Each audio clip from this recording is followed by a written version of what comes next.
नमस्कार। संगीता तोमर की online class में आपका स्वागत है। डियर स्टूडेंट, ये वीडियो मैं +1 के स्टूडेंट्स के लिए लेके आई हूँ और ये +1 का सेकंड चैप्टर है जिसमें कि प्रथम नगरों की कहानी का टाइटल दिया गया है।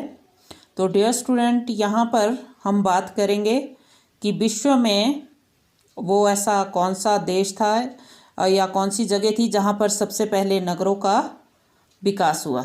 तो डियर स्टूडेंट, आज आप देखते हैं आज तो हर जगह नगर पाए जाते हैं, लेकिन पहले इस तरह के नगर नहीं होते थे। अगर हम अपनी भी बात करें तो आज तो हमें ज़रूरत क्या, जो कोई भी वस्तु लेनी हो तो हमें आसपास मिल जाती है, लेकिन पहले ज़माने में पर्टिकुलर जगह होती थी, वहाँ पर लोग जाते थे और पूरे मतलब महीने का या 6 महीने का या साल भर का राशन लाना पड़ता था।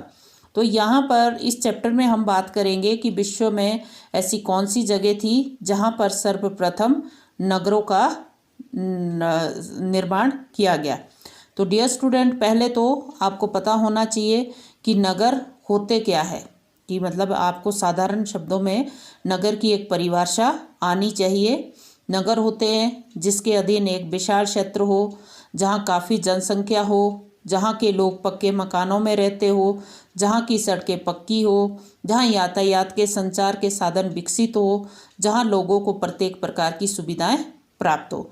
तो साधारण शब्दों में हम उसको क्या कहते हैं, नगर कहते हैं, और जहाँ लोगों को पूरी तरह से सुरक्षा प्राप्त हो।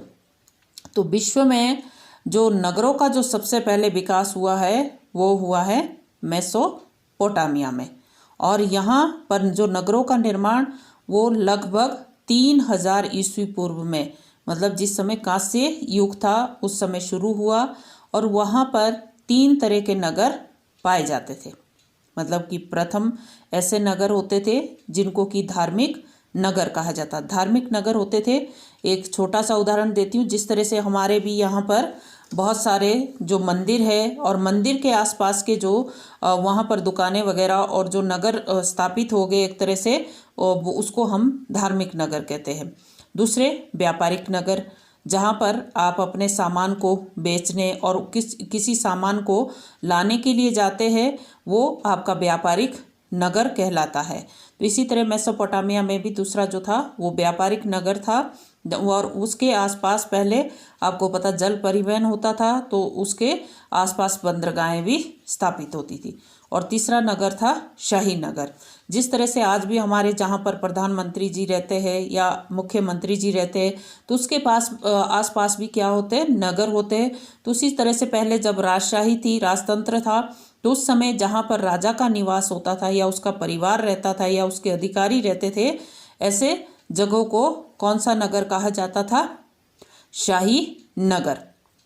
और जहाँ से संपूर्ण साम्राज्य पर नियंत्रण रखा जाता था।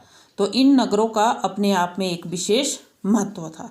तो डियर स्टूडेंट, हम यहाँ पर बात करेंगे कि विश्व में, जैसा हमने आपको अभी बताया कि सबसे पहले जो नगरों का विकास हुआ वो मेसोपोटामिया में हुआ।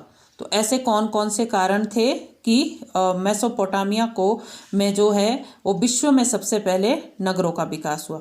तो सबसे पहले बात करते हैं अत्यंत उत्पादक खेती। तो जी हाँ, सबसे पहले अगर कहीं पर भी नगर है तो नगर के लिए कच्चे माल की बहुत आवश्यकता होती है। जो मतलब नगरों में जो भी आप देखते हैं, चाहे वो कपड़ा बनाने का उद्योग है या दूसरी कोई भी वस्तुएं बनाने का उद्योग है, हर किसी उद्योग के लिए कच्चे माल की आवश्यकता होती है। और कच्चा माल कहाँ से आता है, खेतीबाड़ी से। तो जो मेसोपोटामिया की जो अत्यंत उत्पादन खेती जो थी, ये नगरों के विकास में एक मील का पत्थर साबित हुई, क्योंकि जो मेसोपोटामिया जो जगह है ये 2 नदियों के बीच का एक तरह से प्रदेश है, दजला और फरात। जो मेसोपोटामिया 2 नदियों के बीच का प्रदेश है, तो इसीलिए यहाँ की भूमि में प्राकृतिक उर्वरता थी, और जिससे कि फसलों का भरपूर उत्पादन होता था यहाँ पर। और यहाँ की प्रमुख फसलें होती थी गेहूँ, जौ एवं खजूर। तो जब प्राकृतिक उर्वरता थी भूमि में, तो इसके कारण इनके पास जो उस समय पैदावार होती थी वो अपने ज़रूरत से ज़्यादा होती थी। तो इनके पास जो अपना अधिशेष बच जाता था उसको वो आगे छोटी छोटी दुकानों में पहले बेचा करते थे, और उसके बाद उन्होंने फिर छोटी छोटी उस तरह से छोटे छोटे माल को बेचकर ही बाद में उसमें नगरों का निर्माण किया। तो उस समय वो पशुपालन भी करते थे, खेती बाड़ी भी करते थे मेसोपोटामिया के लोग, और पशुओं को न केवल दूध, मांस, ऊन प्राप्त करने के लिए पाला जाता था, अपितु उनसे खेती और यातायात के कार्य भी करवाए जाते थे। खेती और पशुपालन के कारण मानव स्थायी जीवन मतलब व्यतीत कर पाया, क्योंकि अब उसे भोजन की तलाश में एक स्थान से दूसरे स्थान पर नहीं जाना पड़ता था, और स्थायी जीवन के कारण ही मानव ने झोपड़ियां बनाकर रहने लगे। तो इस प्रकार से गांव अस्तित्व में आए। खाद्य उत्पादन के बढ़ने से सबसे पहले जो व्यापार की शुरुआत, मैं आपको बता दूं कि वस्तु विनिमय की प्रक्रिया, आज जैसा नहीं कि पैसा दो और कोई भी वस्तु ले लो। पहले क्या होता था कि वस्तु विनिमय होता था, कि वस्तु के बदले वस्तु ली जाती थी, और इससे नए नए व्यवसाय आरंभ हो गए, और इससे नगरीकरण की प्रक्रिया को बहुत प्रोत्साहन मिला। अब दूसरी बात करते हैं जल परिवहन कि जिस समय की हम बात कर रहे हैं 3000 ईस्वी पूर्व की, तो उस समय इस तरह की सड़कें तो नहीं हुआ करती थी जैसे आज है। तो उस समय जो उनका जो मेसोपोटामिया का जो जल परिवहन जो था वो बहुत कुशल था। भाराबाही पशुओं तथा बैलगाड़ियों के लिए नगरों में अनाज और अन्य वस्तुएं लाना और ले जाना बहुत कठिन होता था, और इसके पीछे 3 कारण थे। पहला तो उस समय जो ये अगर पशुओं के द्वारा सामान को एक स्थान से दूसरे स्थान पर ले जाया जाता था तो उसमें समय भी बहुत लगता था। दूसरा, इस प्रक्रिया में खर्चा भी बहुत आता था। तीसरा, रास्ते में पशुओं के लिए चारे की व्यवस्था भी करनी पड़ती थी। तो नगरीय अर्थव्यवस्था इतना खर्च उठाने के योग्य नहीं होती थी, और दूसरी ओर जो जल परिवहन था वो सबसे सस्ता साधन था। नाव हवा के वेग से चलती थी, जिस पर कोई खर्चा भी नहीं आता था। तो प्राचीन जो मेसोपोटामिया की जो फरात नदी है वो विश्व व्यापार के मार्ग के लिए बहुत प्रसिद्ध थी, और इस नदी से निकाली गई जो नहरें, आगे छोटी छोटी नहरें हैं, उससे अनेक नगरों में जल परिवहन का एक उत्तम साधन थी। इसके बाद बात करते हैं धातु एवं पत्थर का आयात।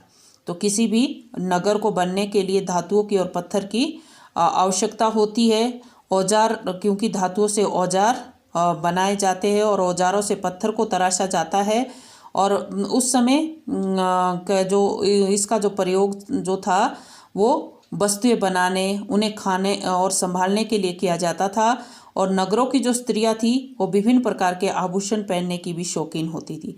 पत्थरों का प्रयोग भवनों, मंदिरों, मूर्तियां एवं पुलों आदि का निर्माण के लिए किया जाता था। तो मेसोपोटामिया में धातु और पत्थरों की कमी थी, इसके चलते वहाँ नगरीकरण संभव नहीं था। अतः मेसोपोटामिया ने तुर्की, ईरान और खाड़ी पार के देशों से तांबा, टीन, सोना, चांदी, सीपी, इन सभी विभिन्न प्रकार के पत्थरों का आयात करके इस कमी को भी दूर किया। अब सबसे जो मोस्ट इम्पोर्टेंट चीज़ यहाँ पर देखने को आई वो था श्रम विभाजन। कहने का अभिप्राय है कि वहाँ के जो लोग थे, नगरों के जो लोग, वो आत्मनिर्भर नहीं होते थे। उन्हें विभिन्न प्रकार की सेवाओं के लिए एक दूसरे पर निर्भर रहना पड़ता था। जैसे कि उदाहरण के तौर पे अगर एक पत्थर का काम करता है तो पत्थर की मुद्रा बनाने के लिए जो पत्थर का जो काम करने वाला व्यक्ति है उसको कांसे के औजारों की आवश्यकता होती थी। तो वो पत्थर का काम करता था तो कांसे के औजार नहीं बना सकता था स्वयं। तो इसके अतिरिक्त उसको मुद्रा बनाने वालों के लिए फिर आवश्यक रंगीन पत्थरों के लिए अन्य व्यक्तियों पर वो निर्भर करता था, और वह व्यापार करने भी नहीं जानता था, और उसकी विशेषज्ञता तो केवल पत्थर उकेरने तक ही सीमित थी।